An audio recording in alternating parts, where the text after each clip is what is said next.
going on, everyone? We're just gonna chat real quick. Have a little discussion. Have a little discussion. A fireside chat here with me and Ken. 2234 here, live. Live and live. Getting more live every day. So what's up? What am I here to talk to? I'm here to share with y'all. It's about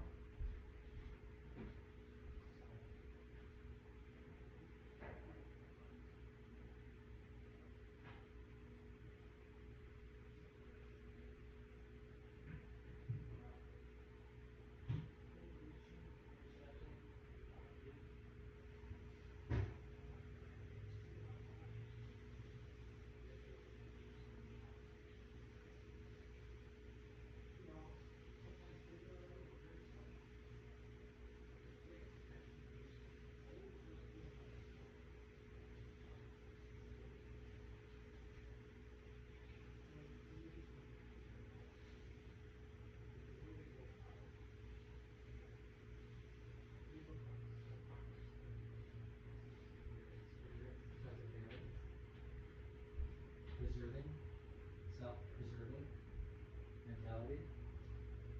It's natural. It's as natural as breathing. It's as natural as waking up in the morning and rubbing your crusty eyes. It's just like that, and it happens. And that's where the mind over matter. That's where the control comes from. And I think that's where fasting, optimizing your caloric intakes, efficient body instead of eating all the time, all these things come into play of that self-preserving mentality.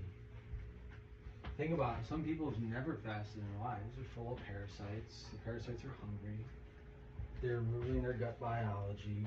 Their gut biology is messed up. They've never walked barefoot anywhere. They've never gone into the forest, or they don't ever go on hikes, or maybe they do, but not in a way where the intention is healing, even though it might be subconscious might bring them out there to talk to the animals and the bugs and the mycelium and the moss and the trees. Everything you find in an ecosystem, right? Because that's one thing. Like, everyone says we're supposed to have care and compassion for one another. Yet, what about all these systems that have been integrated into our beings? Because think about the microflora of a human. It's extensive. They just started getting into the research of understanding the oneness, because it seems to me science went very synthetic. Like the idea that we're gods and all this, and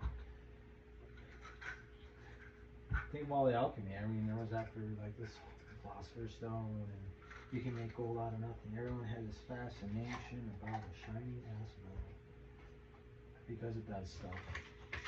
We knew gold was great. That's what we wanted in our ecosystem. Why do we have to take things out? When you take things out, you remove it of its original function. And that's what I'm talking about. Like this story here. Like, let's speak of an analogy for a minute. Let's think about Davy Jones. Everyone loves Pirates of the Caribbean. It's a great cultural reference. And within that movie, you had Davy Jones. And what did Davy Jones do? He made a deal with a goddess. This is ancient mythos. They speak a lot about being aware of not getting involved with goddesses or gods, because they will cause untold calamities upon you. And the goal was to get through the bardo. Get through this existence. It's temporal. It's not this flesh, right? It's a journey. It's most people live to 70, 80, 90, 100. I know there's people older than that, but for the most part, it's very temporal.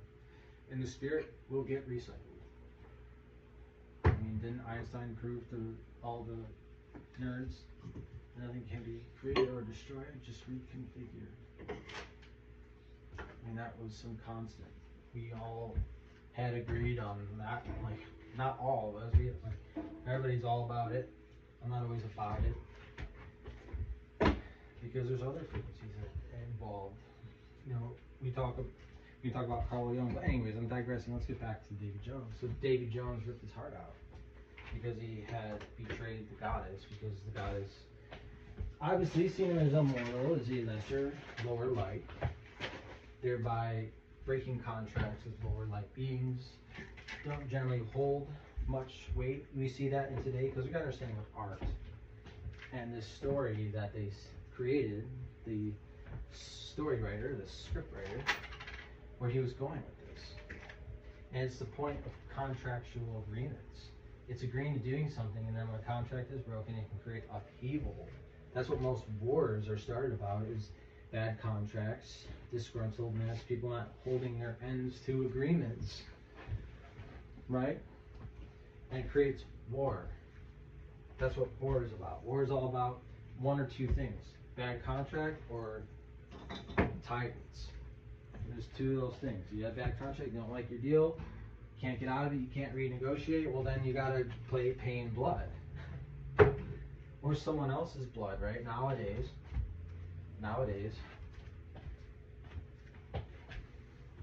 So contracts had a super big binding nature to them. And that's where I'm like, okay, I know a lot of people speak, they say, oh, you signed contracts to get to Earth and all this stuff. So Davy Jones made a contract with God as to be the shepherd for the souls that lost at sea. This is just all allegory, just like lost at sea. We can think of the codification system, how everyone claims that we're seen as cargo and treasure. Like the symbology of the Pirates of the Caribbean is intense, because if you understand anything about the Caribbean and the pirates and the way this country, United States, was founded, you'll know that the pirates and privateering played a huge, almost, the reason why we were able, I don't say we, I don't have the posterity, I'm a codified supposed vessel of the state, because the United States and all this, all the legal garbage, all the legalese, all these things are written for us to consent. And like just being born, my parents consented, but then I became 18 and like, oh, register to vote. I did my part. I was like, yeah, I'm gonna join the franchise and do this contract and join up with the franchise system. Yeah, like this is a great system. And in reality, you see that your membership representation isn't really appreciated anymore. And that's exactly what Davy Jones felt, right? The goddess didn't beat him out. It was like 10 years. The terms were he ferries the souls and he's able to enter land every 10 years to see his girlfriend. And his girlfriend said, no, that's not important to me after the 10 years. 10 years for a goddess probably ain't much. She'd probably like, oh dang, that was today. You know what I mean? There could have been a reason. But Davy Jones didn't go at it with understanding. He came at it with vengeance. And then he trapped the spirit of the sea into a human vessel. And then humanity started gaining control of the seas, expanding, growing. That's the story. Right? Someone's in control of the seas. Right now, you can consider who's ever in control of the seas is the owner of the world. The United States has one of the biggest militaries that's obligated to Saudi Arabia to defend them, to do anything, everything, weapons deals, you name it. They are literally, since the petrodollar, since Nixon's like, no more gold standard, Kennedy's dead, boom, Henry Kissinger, Nixon, set it up. Huge, that was like the end, man. Once, no longer was our dollar backed by gold, it was backed by petro. So you can only imagine if that's the interest, like this commodity is the interest, it's based on this international, everyone's trading this, so the federal, the federal exchange, the heck, I can't remember the name, the Federal freaking Reserve has like $4.2 trillion in securities, and they're shifting them all out. That's power of Wall Street. We're the dollar index. And it's wild. I was not born during these times. This was not shown to me in public education. They did not explain this either, even if they did, maybe on some capacity. Can a 13-year-old, 14-year-old. I think I graduated when I was 17. Public education, I was 17. This whole system here in the United States, and this is what I try to get others to understand why this place is on lockdown. It's getting worse, right? It's locking down even more. And I try to say, hey, this all is nothing like the original purpose. And this is exactly what Calypso told Davy Jones. You corrupted your original purpose. Oh my gosh. No duh. Look at the road. Look at what happens when Calypso couldn't separate the seas. Look what happened to the whole place on the North America. Spaniards came in and decimated it. Columbian Exchange. I'm just saying, this is all allegory to control of the sea. Again, we had ships. There's so much ships already before the big conquistador. It was the Spaniards who had the narcissistic mentality with the discovery clause to go and do this. And then they were beating their competitors. Their competitors started seeing what they were doing, shit, we gotta do this too. And everyone joined in, and all happy fun times. North America raid party. Raid. I've read it. I've heard about it. I've gotten records from the 1500s that were only given to the aristocrats and the royals because they're paying for it. And they're like, oh, we gotta hide this information. We can't let everybody know here. Can't show them the maps because we give the maps to Britain. We give the maps and this is this competition. Wow, we can't all explore the world together. It's about extraction and markets and trade, and it's been like this since Mesopotamia. We still haven't learned that this wantonness is creating this crazy, passion-fueled, synthetic existence. Why is it not a pilgrimage to experience a land? What happened to that excitement? Was going out and venturing.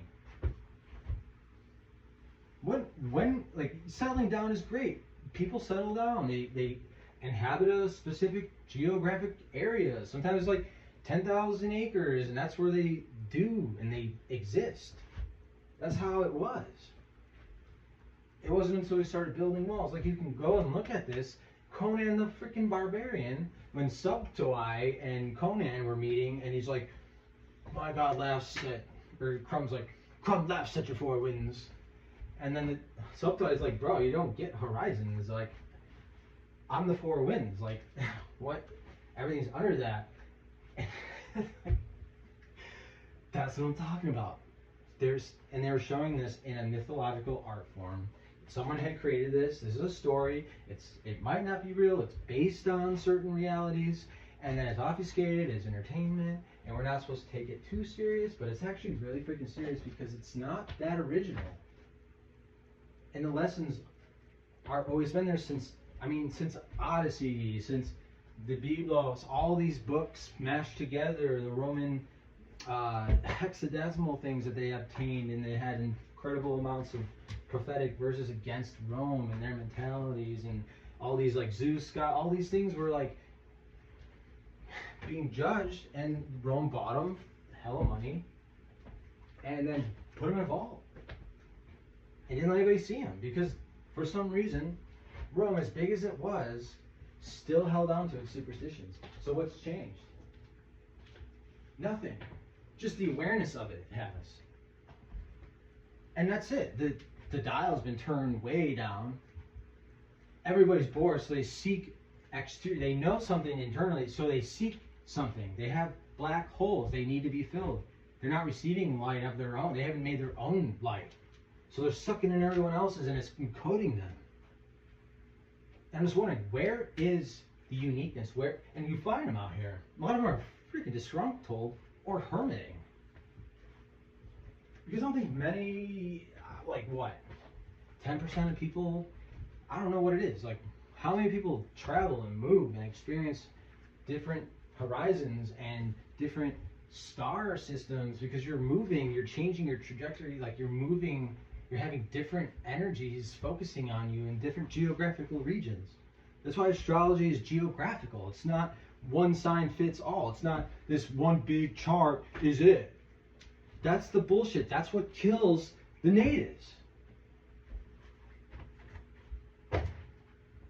So until this mental warping is solved, and we look at things on a horizontal, large scale, and stop making agreements that we really don't want to do, and that we can't match up to, or someone does fail on their end of a contract, we go to understanding before we pick up the sword and rip our hearts out.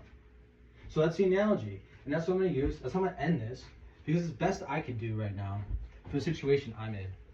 So I hope you guys enjoyed this, and give care and be careful.